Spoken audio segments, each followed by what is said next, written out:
क्या विजय कैसे होती है? राजाई कैसे मिलती है? राजाई लड़ाई के बगैर नहीं मिलती। लड़ाई में जो विजयी होता है वो राजा बनता है।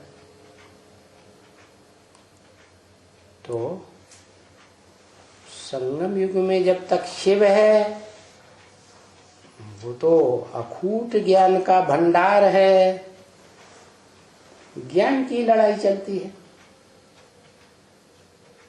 वो जब तक कंट्रोल करता है अर्जुन के रथ को तब तक ज्ञान की लड़ाई। गीता में भी क्या कहा? काम महाशत्रु है, कामेश क्रोधेश रजोगुण समुद्भव है। काम और क्रोध को जीत ले, ये तेरे महावैरी महाशत्रु हैं। तो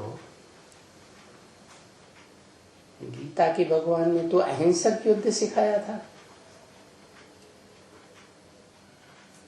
बाकी द्वैतवादी द्वापर युग से जो मनुष्य गुरु हुए दाढ़ी मूछ वाले, चाहे व्यास ही क्यों न हो, दाढ़ी मूछ तो विकारी मनुष्यों को होती है, देवताओं को तो होती नहीं।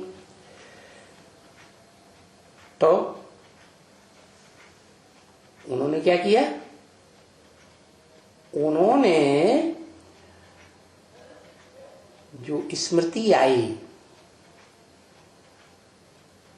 सृष्टि के आदिकाल की,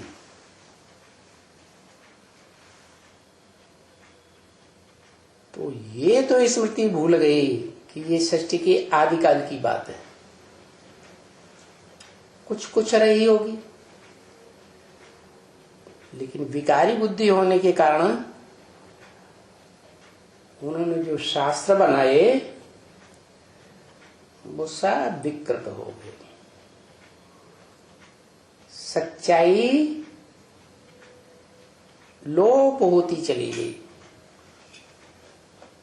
द्वापर के आदमी तो फिर भी श्रेष्ठ थे, शास्त्रों में सच्चाई थी। कहते हैं कै समझे कवि और कै समझे रवि। तो कवि तो भावना विभोर हो करके, क्या भाव विभोर हो करके आत्मा की शक्ति से, आत्मा ही भावना होती है, देह में तो भावना नहीं होती। तो आत्म शक्ति से आत्मिक स्थिति में रह करके जो शास्त्र लिखे थे वो फिर भी सात्विक थे। बाद में उनके चेले चपाटे होते रहे, नाम रख दिया व्यास गद्दी है, गद्दी का नाम रख दिया। व्यास जी तो शरीर छोड़ गए, तो चेले चपाटों ने फिर क्या किया?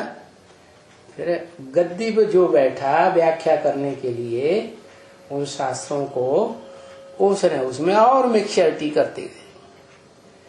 तो वो सारा का सारा जो ज्ञान है वो प्रदूषित हो गया।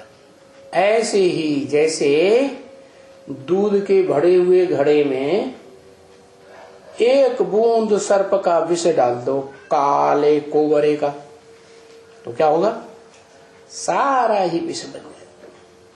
तो कलयुग अंत तक आते आते वही जो पहला शास्त्र है श्रीमद् भगवत गीता, भगवान की गाई हुई ओरली गीता, जो द्वापर युग में मनुष्यों के द्वारा लिखी गई, वही गीता कलयुग के अंत तक आते आते टीकाएं उसकी भिन्न भिन्न लोगों के द्वारा होती रही, और वो टीकाओं ने सारा ज्ञान बिगाड़ दिया। अच्छी तरह से उस ज्ञान जल में क्या क्या भर गया? देह अभिमान की मिट्टी मिल गई। तो बताया